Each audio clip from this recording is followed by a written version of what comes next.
And I think this is a very relevant topic for many revenue leaders right now today, in that we are all tasked with scaling revenue and looking for new efficient ways. And typically that means, new go-to-market strategies, and whether that's into new verticals, market segments, or otherwise. And really that was my situation here at 6 Sense. So as you can see on the screen, my name's Paul Gilhooly, one of the VPs here at 6 Sense, and I was brought on board about just over a year and a half ago to lead our own international expansion here in EMEA. So really what I wanted to cover was the blueprint that we use for ourselves and for our customers. We thought that'd be very, very relevant for everyone today. And for context, so I joined back in November 2021. I was technically employee number 1 at that point and tasked with the challenge of go scale a new region. Like I said, I had the good fortune of working with 6 Sense. So there was an existing blueprint, which I'll go into. But fast forward 18 months, and we are now at just over 50 people across several go-to-market functions. And from a sales perspective, we have 18 quota carriers. And that equates to over 10 million in new business quota alone. That is much larger when we include the install base, upsell, cross-sell opportunities. But from a new business perspective, I thought that was a good metric and data point to sort of reference in how quickly we've grown. And I would say the other point is this is all around a very narrow ICP. We know that ICP is having a clearly defined ICP is the foundation of any good go-to-market strategy. And we'll be talking to this a lot more. And ours is certainly very narrow. We don't want to be everything to everyone in EMEA. We want to systematically grow revenue. So we are only focused on predominantly one country right now, one vertical, 2 smaller segments. And we're bringing in some traditional information around firmographic, demographic data, but importantly, we bring in things like technographic data, where we know a particular technology stack within a customer has a real big impact on our ACV and win rate. So I'll talk to this more, but this idea of being laser focused on a particular ICP and understanding which accounts are actually in market is fundamental to entering a new market with confidence. But I wanted to start with a bit of a cautionary tale of how things can go wrong. And if any of you know about Starbucks and how they entered the Australian market, then I think, one, it's a bit of a fun story, but it's very relevant to B2B as well. There's some key learnings there. What we found was that they just assumed with big investment, they could go and take a very large market and go take it down, just as they had done with others. But they had failed to really understand the Australian market, understand while there was demand there, was there demand for their specific products around, their particular type of coffee, or the high calorie type of products and drinks that they offered, or the consumption behavior that they typically see.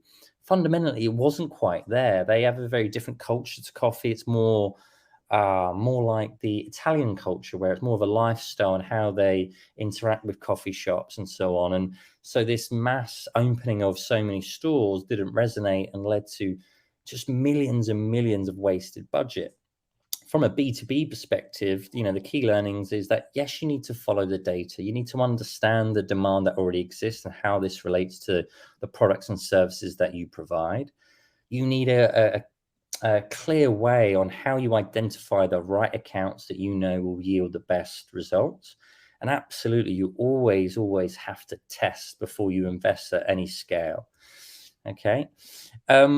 But really, some of the challenges that we face in all markets, and they're certainly more prominent when we look at new markets or segments and verticals, is that assessing demand in a particular market is difficult, because ultimately the buying process is anonymous, right? We know that buyers prefer to research anonymously. And when we look at the signal that is available to us in terms of form fills on a website, only 3% are actually completing forms at any given time. And that statistic hasn't changed in over 10 years, right? But what this then leads to is that our go-to-market strategy in terms of who we target, whether from marketing or sales, is reliant on guesswork. That creates problems such as we are missing out on opportunities altogether. We may be getting into deals late at best, but we compound these problems by then focusing our teams, our budget, our resource on accounts that are ultimately the wrong accounts. They are just not in a position to buy from us, even now or in the near future, creating a lot of productivity challenges that, like I say, has a knock-on effect to our ability to go deliver revenue for our businesses. So what we do to overcome this is have a very just easy to follow 4-stage process or a revenue framework that enables you to have a process to not miss out on opportunities, to overcome the challenges of getting into deals late, and certainly improve the productivity of the entire revenue org, but definitely within sales, right, where it's such a challenge. So I'll go through each of these in more details.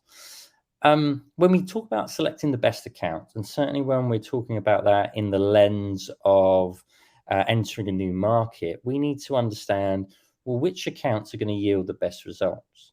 Here, what you can see is a screenshot from 6 Sense. So I have the good fortune of being able to use our platform, whereby I can use the technology to put in some parameters around our ICP. So like I said, firmographic, technographic, and demographic sort of data, as I mentioned. We combine that with a huge amount of intent data, so first party, second party, and third party. Think about all the data from your CRM, marketing automation, the form fields, websites like G2 or Trust Radius, and then all the anonymous research that's happening across the B2B web. All of that comes together and is aggregated. But importantly, we apply AI that will analyze all that data on your behalf, and then we'll start to pattern match and look for the behaviors that you typically see before a sales qualified opportunity is open. That enables us to provide this sort of stage-based approach to assessing that demand, and enables us to focus in on the accounts that we know are actually in market and therefore will yield the best results. So actual accounts that match our ICP but are in market. And from there, we can then start to focus our efforts on, which personas we should be engaging, understanding what research that they are conducting so we know what they care about. And then if we do see gaps in our CRM, we can actually acquire their data, again, through 6 Sense, so that we are fundamentally building out our ability to go engage these accounts at scale and start to multi-thread at scale from the outset. And then in terms of driving engagement, we're looking at this in 2 ways. One, we want to, again, have alignment across the revenue org so that sales and marketing are aligned on which accounts to target, but we are talking about how. So marketing can start to really organize some plays across media and advertising and so on. But for us, it's important to know exactly when to bring in sales. And that's where we have a really simple to use, but scalable, repeatable, scalable workflow for our sales reps, so that when an account is in market, they know what to do. So day in, day out, they are prioritizing their efforts around the accounts that we know will convert at the highest rate. We bring all of that data that I mentioned into a single source of truth so they can easily research and understand how to be relevant. We are then multi-threading and building out the buying committee effectively so that we can then execute on our outreach, the cadences, sequences, and so on that we want to deploy. All of this intelligence, all of this data sits within CRM or sales engagement platforms so that they can live in the tools and systems that they prefer. And then from there, you need to track real stuff. So we are able to then track the accounts that we're predicting are in market. How do they outperform the other accounts that we are working at any given moment? And that is super important in respect to us being able to optimize, whether it be, should we say, getting more ICP accounts in our CRM, or looking at the strategies that are taking accounts into that 6 QA that are generating and moving them into a in-market stage. Importantly, though, we recognize that this is one area of maybe your revenue strategy. And one thing that we live by here at Sixth Sense and advocate for is a single pipeline dashboard across the revenue org, making sure that you are aligned around the same sort of metrics, but also can align resources around the most important areas of improvement. So again, you're getting better revenue impact. So for us, we have every stage color coded, and we can see both in terms of conversions, but also in terms of velocity, how we are performing. So at any given moment, we can make changes that deliver the best outcomes and prioritize our efforts, again, across the entire revenue org, both marketing, sales, and ops, to deliver the best outcomes. So, hey, that was a little bit rushed. There's a lot in there, but hopefully some key takeaways. What I wanted to end with now was just on some of the outcomes that we see ourselves and certainly that our customers see. And should anyone want to learn more about how they can scale revenue efficiently and certainly enter new markets, I'd be more than happy to share how we've done that in more detail, or share how our customers are doing it themselves.